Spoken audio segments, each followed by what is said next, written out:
안녕하세요. 좌포의 부동산 경매 필살기 김종성입니다. 10월 중순으로 접어들었어요. 저는 집에 가을 국화를 가져다 놓았습니다. 그랬더니 집이 상당히 환해요. 그리고 가을 냄새가 납니다. 여러분들도 한번 국화를 한번 사다 놓아보면 어떨까요? 집 분위기가 완전히 달라지니까. 그리고 국화를 보면 그냥 괜히 기분이 좋아요. 한번 그렇게 갖다 놓으면 한번 해보시기 바랍니다. 오늘은 나도 서울에 집을 사고 싶다. 이 우리 다 모든 사람의 꿈 아닐까요? 지금 서울에 집 있는 사람은 하나 더 사고 싶은 생각도 있을 수 있겠고요. 이렇게 사연이 하나 올라와서 이것을 한번 소개해 드릴까 합니다. 저도 서울에 집을 살 수 있을까요? 지금은 38세 미혼 여성입니다. 전세를 살고 있지만 이제 집을 사야 하지 않을까 고민이 됩니다. 저는 서울에 집을 살 수 있을까요? 집을 사기 위해서는 부동산 공부를 해야 하는데 공인중개사 공부부터 해야 할까요? 뉴스를 보면 집을 사면 세금도 많이 내야 하고 집값이 떨어진다고 하는데 저는 어떻게 해야 할까요? 저에게도 꿈이 있었습니다. 정원이 있는 그림 같은 집을 가지고 싶었습니다.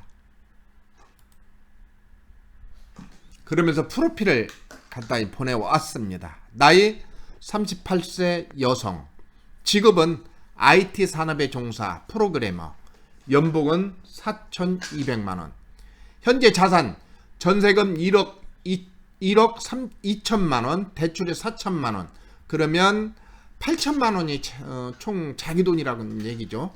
그 다음에 현금이 1억 6천만원, 그럼 8천만원에다 1억 6천 합치니까 9,600만원이네요. 그 다음에 재테크로는 지금까지 저축과 주식을 재테크로 해왔다고 합니다. 저축이 재테크인가요? 그래서 한번 생각해 보세요. 주식은 저는 생각할 때 저축은 재테크라고 생각하지 않습니다. 물론 사람마다 달리 생각할 수도 있죠. 저는 지금까지 열심히 살았습니다. 그리고 집은 사는 것이 아니라, 매입하는 것이 아니라 사는, 리빙, 사는 것이어야 한다고 생각합니다. 얼마 전에 국토교통부 장관 김현미 장관께서 이 이야기를 했죠. 집은 사고 팔고 사는 게 아니라 그 집에서 사는 것이다. 그렇게 말씀을 했습니다. 그거 같은 말이네요. 그런데 주위에 하나 둘 결혼을 하고 그런 친구들 중에는 전셋집으로 출발한 친구들도 있고 부모님 덕에 집을 장만해서 출발한 친구들도 있고 무리가 되었지만 과감하게 대출을 끼고 집을 산 친구들도 있었습니다. 출발은 같은 선에서 출발했는데 달리는 방법은 다른 선택을 한 것이지요. 각자 생각이 있었고 각자 상황이 있었고 각자 이유가 있었지만 부모님 덕에 집을 산 친구들이야 논외로 한다 해도 무리하게 대출을 받아서 출발한 친구들은 일상이 힘들고 지친 모습이 연속이었지만 지금은 그 집값이 많이 올라서 전세로 출발한 친구들보다 저 멀리 가 있는 것을 볼 수 있습니다. 그렇게 출발한 친구들을 보면서 왜 그때 그런 선택을 했을까 후회도 하지만 지금도 선뜻 불안함에 나서지 못하고 망설이고 있습니다. 우리 다 그렇지 않나요? 지금 이 방송을 보면서 아직 집을 사야 될까 사지 말아야 될까 망설이는 분들 다 같은 생각이지 않을까요? 핑계 같지만 소심한 저와 같은 사람들은 전셋집이 전세금을 지킬 수 있다는 생각에 그냥 사는 것에 만족하며 살고 있었지요. 40을 눈앞에 둔 지금 회사 업무가 벅차옵니다. 일이 많아지고 직장의 젊은 사람들이 무섭게 차고 올라오고 승진에 관심도 없지만 이렇게 살아야 하나 하는 고민이 깊어갑니다. 오래전에 우연히 청약은 들었지만 그래서 특공을 몇 번 넣기도 했지만 점수가 낮아서 당첨된 확률은 줄어들고 과연 저는 3년 안에 서울에 제 집을 살 수 있을까요?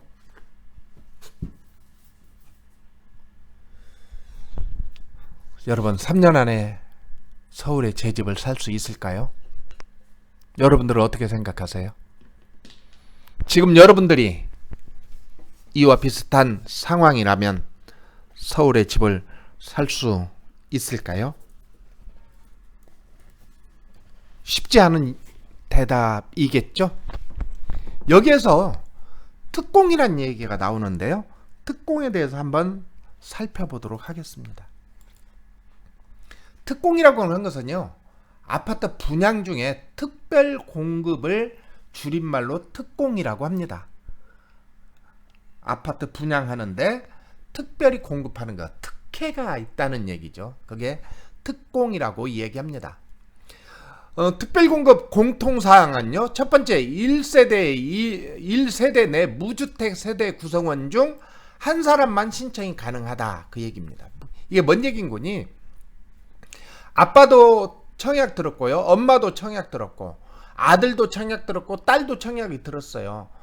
식구가 4식구인데 모두 다 청약 들었어요. 그렇지만 이때는 한 사람만 특공을 신청할 수 있다, 이겁니다.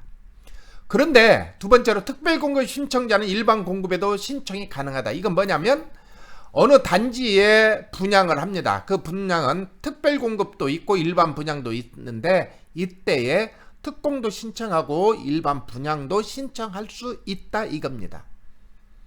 그리고 본인이 특별공급의 중복 신청은 당첨이 된다 해도 무효가 되고요. 그 다음에 세대주 및 세대원 전원이 무주택이어야 합니다. 여기서 제가 한 가지 말씀드리고 싶은 것은 장성한 자녀가 있는 집에 지금 무주택이라고 한다면 자녀들을 빨리 분가시키기 바랍니다. 그러면 그 자녀도 무주택이고요, 부모님도 무주택이면 두 사람 다 세대원으로서 청약을 할 수 있습니다. 이때의 세대원은 조건이 있죠. 만약 20대라고 한다면 결혼을 해야 됐고요, 30대라고 한다면 결혼을 하지 않아도 세대를 분류하면 독립세대로 인정을 해서 청약 조건이 주어집니다. 그 다음에 과거 다른 주택에 특별공급 당첨 경력이 있으면 당첨이 된다 해도 취소가 되니까 특별공급에 당첨된 경력이 있다면 굳이 특별공급은 신청을 할 필요가 없겠죠. 네, 이게 특별공급 공통사항이고요. 공공분양 특별공급에 있어서는 첫 번째로 신혼부부, 그 다음에 다자녀, 노부모를, 그 다음에 기관 추천 일반이 있는데 이건 무슨 말이냐면 기관 추천은 혹시 장애인이 있다든지 또는 국가 유공자라든지 이런 것을 통해서 그 특별 공급을 할 수가 있습니다. 아이 깜짝이야. 우리 집에 순돌이가 있는데 갑자기 뭔 일이 있었나 봅니다. 이렇게 해서 이렇게 특별 공급을 신청할 수 있는 것을 우리가 특공이라고 합니다. 예. 자, 이분의 질문의 요점을 다시 한번 정리해 볼까요? 내 집 마련을 위한 할 수 있는 일이 무엇일까요? 첫 번째, 계속 특공 청약을 넣는다. 두 번째, 부동산 중개사 공부를 해서 전문 지식을 넓힌다. 세 번째, 경매나 공매로 집 사는 것을 도전한다. 방법은 여러 가지가 떠오릅니다. 그런데 진짜 궁금한 것은 집을 사도 되나요? 지금 시기에 집을 사도 되나요? 이 질문이 아닐까요? 왜 그러냐면 집을 사면 안 되는 이유가 아주 많기 때문에 그렇습니다. 어떤 것들이 많을까요? 첫 번째, 인구가 줄어든다고 해요. 인구가 줄어든다고 합니다. 시골에는 이미 많은 인구가 줄어들고 있죠. 그리고 서울 인구도 줄어들고 있습니다. 서울은 인구가 1000만이었는데요. 지금은 900만 명대로 떨어졌습니다. 왜 떨어졌을까요? 서울은 여러 가지 분석이 있겠지만 첫 번째는 집값이 너무나 올라서 인구가 떨어지고 있다고 합니다. 그러다 보니까 경기도 인구가 상대적으로 늘고 있죠. 팽창하고 있습니다. 지금 서울에 보면은요, 초등학교 같은 경우에도 학급 수가 많이 줄어요. 학급 수가, 그리고 학생 수도 줄고 있습니다. 그래서 24명, 초등학교는 24명, 26명이었던 초등학생이 24명, 22명으로 초등학교 학생 수가 줄고 있습니다. 경기도 중에 신도시 같은 경우는 어떻게 될까요? 예를 들어서 의정부 밀락동 한 교실에 38명, 36명, 42명까지도 있다고 합니다. 우리가 옛날에 들었던 콩나물 교실, 그렇게 아이들이 많이 는다고 합니다. 아무튼 인구가 줄어들고 있습니다. 두 번째, 경기가 안 좋다고 하죠. 경기가 안 좋습니다. 미국과 중국의 무역전쟁으로 인해서 세계가 경제적 불황을 갖고 올 거라고 예견하고 있습니다. 또한 얼마 전에 세계은행 총재가 한국에 경고 메시지를 보냈답니다. 한국이 이대로 가다가는 내년에 불황의 늪에 빠질 수 있으니 자금 여력이 많은데도 불구하고 왜 공공자금을 풀지 않느냐. 공공자금을 더 풀어라. 그래서 내년 불황을 대비하라고 이 얘기했다고 합니다. 경기가 어려울 때일수록 우리 정부는 항시 건설 경기를 통해서 경기 부양을 했습니다. 그것이 옳다고 말하고 싶지는 않습니다. 그런데 지금 많은 사람들, 많은 국민들의 밥그릇에 서민 경제에 적신호가 켜져 있는데, 그래서 지금 국토교통부와 재정경제부가 좀 충돌을 하고 있죠. 국토교통부는 주택 경기를 어떻게든 잡아서 이참에 집은 사는 집, 살고 있는 집으로 만들겠다. 집을 통해서 부를 축적하는 것을 근절시키겠다. 그렇게 얘기해서 방향을 이렇게 잡아가죠. 그러다 보니까 경제가 위축되다 보니까 재정경제부에서는 이번에 분양가 상한제를 6개월 유예했고요. 최근에 들어서는 지방 부동산 경기를 어떻게 활성화시킬 것인가를 고민을 하고 있다고 합니다.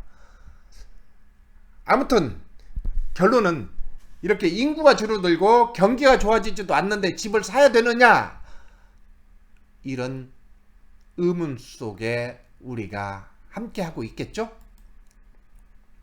답은 명확합니다. 정해져 있어요. 답은 뭐예요?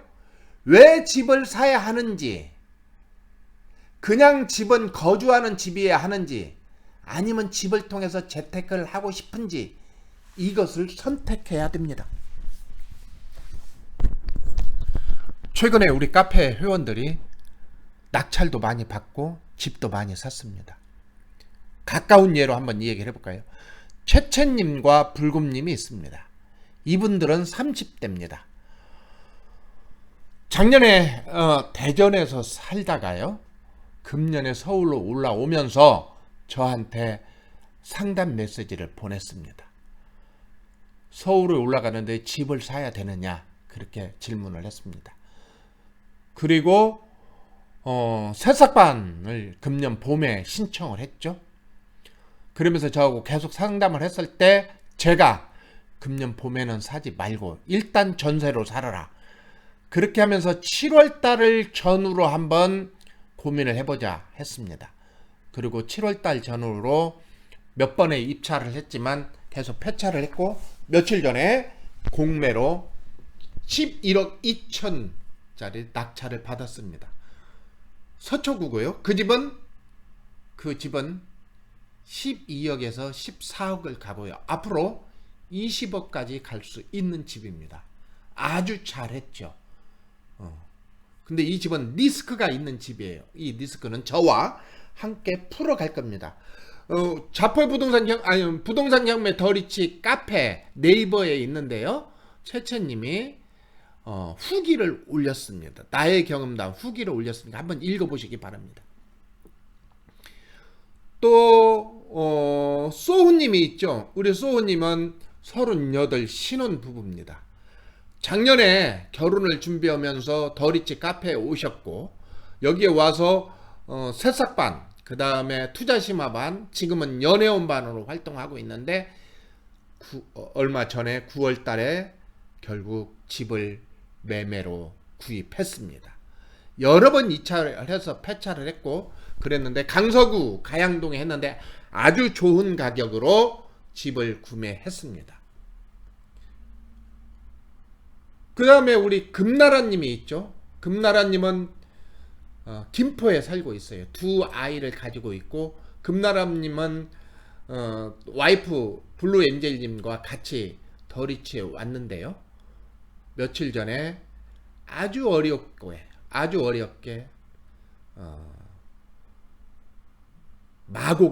마곡에 집을 샀습니다. 또 우리 구포님이 있습니다. 구포님은 13년 전에 의정부 가능동에 집을 사놓은 집이 있습니다. 13년 전에 샀는데 지금 그 집이 그때 산 가격과 똑같습니다. 그래서 얼마 전에 이문동에 집을 하나 샀습니다. 42평 7억 2천짜리를 6억 중반의 집을 샀습니다.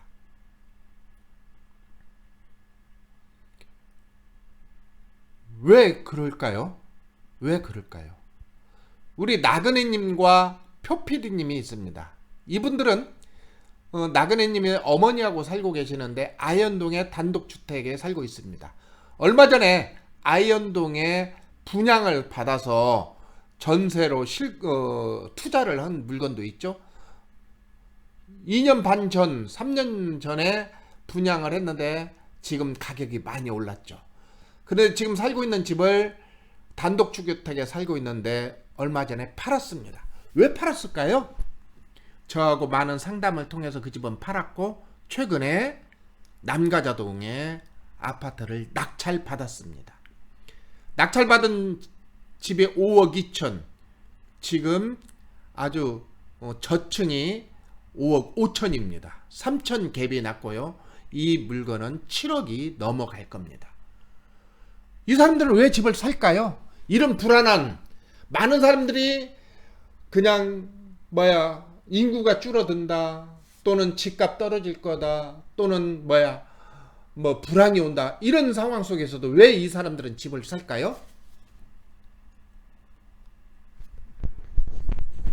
지금 저한테 이렇게 질문을 보낸 분이 아마 제가 금방 이야기한 것 중에 해답을 찾아봤으면 좋겠습니다. 그러기 위해서는 지금부터 공부를 해야 합니다. 너니 집을 사가지고 돈 벌었다고 그래서 나도 집을 사야 되겠다 해서 집을 사는, 그렇게 해서 좋을 수도 있어요. 좋을 수는 있지만 그렇게 해서 돈 번 사람들 행복할까요?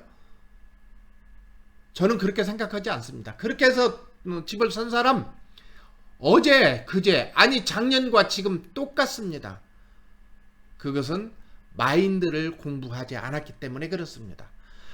여기서 제가 공부해야 하는 것은, 지금 이 방송을 듣는 사람들은 유튜브나 블로그나 카페 이런 데서 열심히 공부를 할 겁니다. 그리고 여기서 한 발 더 나간 사람들은 온라인으로 결제를 하고 공부를 할 겁니다. 그런데요, 저는 그렇게 말씀드리고 싶지 않습니다. 여러분들이 지금 활동하고 있는 공간, 온라인 공간에서 만족하지 말고요, 오프라인으로 나오십시오. 좀 더 돈을 더 내고 공부를 해야 가능합니다. 왜요? 돈을 내면 마음이 갑니다. 마음이 가면 몸이 갑니다. 그러고요, 오프라인에서 강의를 들으면 그 사람들과 관계를 맺을 수 있습니다. 그 사람들은 정보를 가지고 있어요. 정보를. 어떻게 보면 공부를 안 해도 돼요. 그 사람들과 관계만 맺어도 도움이 될 겁니다. 그런데 그 사람이 사기꾼인지 모르잖아요. 그래서 공부를 해야 됩니다. 공부를 하고 관계를 맺어야 됩니다.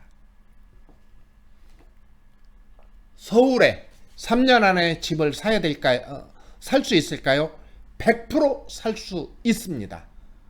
저는 장담합니다. 다만 전제 조건이 있어요.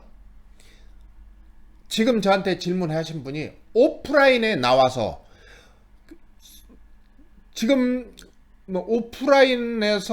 온라인에서 활동하고 있는 그곳에는 오프라인 모임이 있습니다.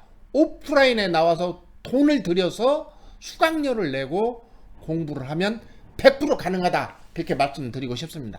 이 강의를 들은 분 중에 아이 저 새끼 뭐 결국은 장사하는 거 아니야? 그렇게 말할 수 있습니다. 근데요, 저 절대 장사하는 거 아닙니다. 그렇게 하는 사람들이 가능하더라고요. 제가 경험해 보니까. 지금 우리 카페에 최근에 온 사람 중에 한 사람이 5년 전부터 카페에 있었대요. 5년 전부터.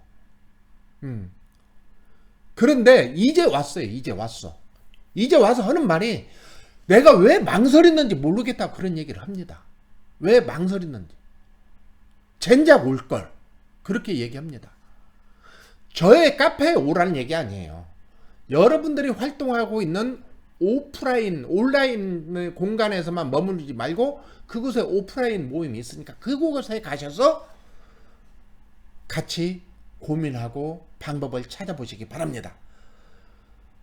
나는 3년 안에 서울에 집을 살 수 있을까요? 100% 살 수 있습니다. 자신감을 가지십시오. 저는 오늘 여기까지 말씀드리겠습니다. 수고하셨습니다.